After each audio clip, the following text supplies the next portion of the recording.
Yeah, so Adam Schefter had a really good tweet to kind of put it in perspective as well, because he said a potential trade comp, and this goes back to when Khalil Mack got traded from the Raiders to the Chicago Bears a couple of seasons ago. The Bears gave up 2 first-round picks, a third-round pick, and a 6th-round for Mack, and then also said a 2nd-round pick and a conditional 5th-round pick. So, again, this was a couple of years ago, and it seems like forever ago when Khalil Mack was on the Bears, and the Bears had like this vaunted defense, but they gave out a ton of picks just for Khalil Mack back then. And I don't recall exactly what the market was like, but it was not as out in the open the way that it is for Myles Garrett. So if Khalil Mack, who was 27 at the time, still costs 2 first-round picks, a 3rd-round pick, and a 6th-round pick, what is Myles Garrett going to cost when all these teams are going to be in on it, right? Like that's part of the problem is everyone's like, oh, just go get him. Just go get him.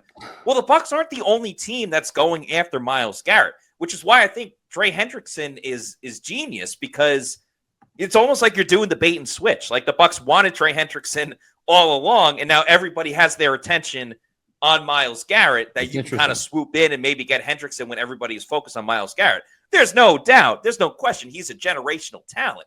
But if the beginning asking price is 2 first-round picks, that's only going to go up the more that the Packers get involved or the Bears get involved or all these other teams. I mean, we see it all the time when it comes to trading for the number 1 overall pick in the draft. And that's for a player that is an unproven commodity, as we've seen time and time again. Look at the Panthers with Bryce Young, and I know he played much better down the stretch. But, certainly at the time, there was a little bit of buyer's remorse. Yeah. Now we're talking about a guy who's the best edge rusher in the NFL and does it on a really bad football team and still gets production. I'm all for the Bucs going after Myles Garrett. 2 first-round picks? Yeah, sure, I'm in. 4 first-round picks? That's a little bit too rich. So, again, it's going to come down to who is legitimately a contender. And what sucks and what hurts the Bucs is I was looking it up. Myles Garrett doesn't have a no-trade clause. If he had a no-trade clause, this would help a lot. And I know the Browns are steadfast and they still don't want to trade him. Right. I would argue this is very different than when Devin White requested a trade, and the Bucs were just like, no, we're not going to do that. A little bit different here with Myles Garrett. But if Myles Garrett had a no-trade clause, that would help a lot with his statement where he said, I want to go win a Super Bowl. Right. Because, some people are saying the Bears might be interested. Okay, but are the Bears, really a Super Bowl contender at this point? No, I don't necessarily think so, even though they have a lot of potential. If he had a no-trade clause, he could say, hey, I only want to go to Tampa. How do we get it done? Maybe he wouldn't just pick Tampa, but it'd be one of, maybe 3 or 4 teams instead of one of 7 or 8 teams. So it's intriguing. Obviously, the Bucs are going to at least look into it, see what the price is going to be. But I'm not going to get my heart broken if they don't get Myles Garrett, if they're able to go after Trey Hendrickson or sign Khalil Mack or whatever the case may be. That's the golden goose. There's no doubt about it. I'm just saying, don't get your heart broken, Bucs fans, if it's not the case with Myles Garrett. Yeah, and you have to wonder too, the Atlanta Falcons, are they interested? And just to kind of throw that out there, for example, let's say the Falcons, right? I know they traded for Matthew Judon last year, but he's going to be a free agent. So you've got the Falcons, right, that have the 15th overall pick in the draft. And see, this is kind of what you're talking about too. Is if it's 2 first-round picks and the Bucs and the Falcons make the same offer, I don't know how much say-so Myles Garrett's going to have in saying, no, I'm not going to go there, whatever. Maybe he does have a lot of say. But if you are the Browns, you'd rather have the 15th pick than the 19th pick, right? So then it might cost you more if you're the Buccaneers than 2 first-round picks. If Atlanta's saying, we're offering 2, and then the Browns come to Tampa Bay and say, hey, I got Atlanta at 15, and they're offering 2 first-round picks, and you're at 19. So if you want this deal done, you're going to have to throw something else in. We'd like a 3rd in 2026 or something. Now the price just becomes a little crazy expensive, right? And at the same time, too, it's not that he's an older player. I mean, he's a veteran player still in his prime. He's 29, just turned 29. He'll be 29, or he'll be 30, I should say, on December 29th. So he's got a full year before he turns 30, just about. So you probably can pencil him in for 4 years, right? But at the same time, 2 first-round picks, and we've seen what the Buccaneers have been able to do with their first-round picks. Guys like Vita Vea, guys like Elijah Cansey, Tristan Wirfs, Graham Barton. We're talking about longevity here. We're talking about players that will and could and should play for 10 years or more. I mean, look at Mike Evans, was a former first-rounder.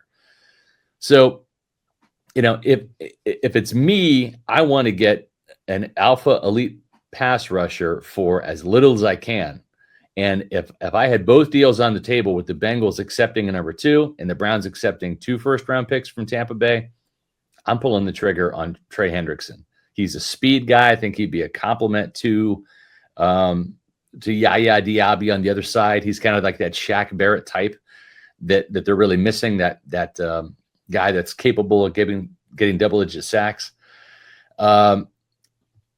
But listen, if Jason wants to make that trade of Myles Garrett, I am not going to shoot that down. If the team feels that he's worth it, by all means, go all in. I just worry that the Bucs are going to sit on the sidelines and wait a little bit too much for the development. And by all means, like, they should believe in developing their own players. They've done it time and time again. But if you truly believe the Super Bowl window is now, I don't know if you can kind of look at that one position specifically, which I think many of us agree is a top 3 most important position in the NFL. You can't go into next season with that as a weakness if you truly think you can contend with the Eagles and the Lions and all these other teams to reach the Super Bowl. The other thing, too, is George Edwards. I've been an outspoken critic of his. I just don't think he's a good pass rush coach. He's been a linebackers coach. He's been a defensive coordinator in the league. It's not like he doesn't know necessarily how to conduct the drills and all of that, but the results have been very lackluster. 12 combined sacks from all of the outside linebackers in the roster. Joe Troy and Shoyinka's sack total went down. Diaby's sack total went down. Marquise Watts was out there, about the same amount of plays, didn't get a sack this year.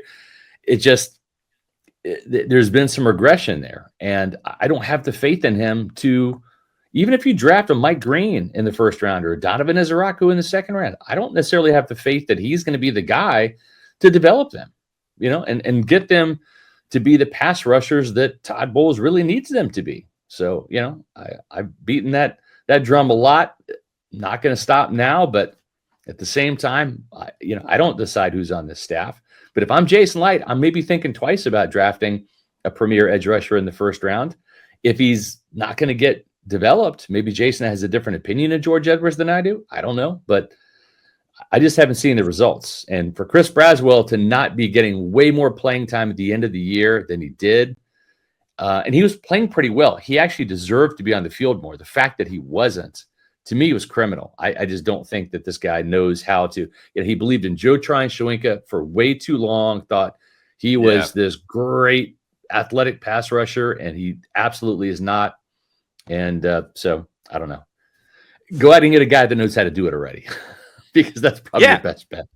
I mean, the main goal is getting wins, and that's obviously the first objective. But you also got to find a way to develop your guys, maybe get some playing time. And the Bucs were winning a lot of games down the stretch and winning handsomely by a lot. There weren't many tight games at the end except for the Cowboys game that they lost, and then obviously the Saints game to punch their ticket into the postseason.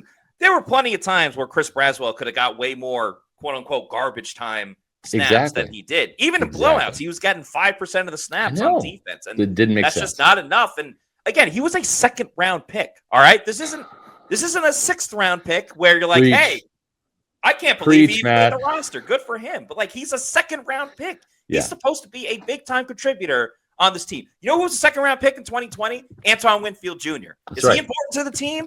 You're damn right he is. Because the Bucs love their draft capital so much, it may be a little bit better for them to kind of go after Trey Hendrickson or to, sign Khalil Mack, which I'm still a fan of, even though he's older in age, because the Bucs are just, dead set on keeping their best players, going through the draft, rebuilding over and over and over. So I think maybe Trey Hendrickson is possibly the best option, or Khalil Mack as well. If you had to pick between those two, who'd you go with? I think again that's probably going to depend on the price for Hendrickson, but Hendrickson feels the more likely between him and Garrett at least. Between the two, it's difficult because I get both sides of the trade for a pass rusher thing because yes, the Bucs love their draft capital, and it's hard to imagine Jason Light parting ways with a first rounder or multiple first rounders, multiple day 1 and 2 picks. But at the same time, when you look at the track record with their inability to draft an alpha pass rusher, when you look at it in the terms of I'm spending my first round pick on Trey Hendrickson or I'm spending my first round pick for the next 2 years on Myles Garrett, it's a little easier to stomach the idea of parting with. It's kind of like when the Bucs traded their 4th rounder, and it's a little bit different because it was a 4th rounder, but basically they spent a 4th round pick on Rob Gronkowski in 2020. And you can look at that and say, yeah, they didn't have the pick in the 4th round, but they got Rob Gronkowski with that pick. So it's difficult to kind of say what the trade market's going to look like. Between the two, Khalil Mack and Hendrickson, I'd prefer Hendrickson, but I also am on board with Khalil Mack, especially since it would probably be, a less of a commitment, probably a 1-year deal as he's a little older in age. Makes total sense. The age thing is a big factor because you're probably just getting Khalil Mack for, 1 season versus Hendrickson for several seasons, and then you really set up your pass rush for a long time coming. And you know what? For someone like say Josh Sweat, who had a fantastic game last night, right? I mean, he was phenomenal in chasing Patrick Mahomes, getting a couple of sacks, really kind of added a little bit more fuel to his free agent fire. He's going to make a lot of money in free agency as an edge rusher, and we'll see if Tampa Bay's interested or not. Florida State kid, by the way. But the thing is, he was robbed, I think, a little bit, just like how Shaq Barrett was robbed, right? Because the sacks in both of these Super Bowls were kind of split up. He didn't have like that 4-sack game where he would be the clear, easy MVP.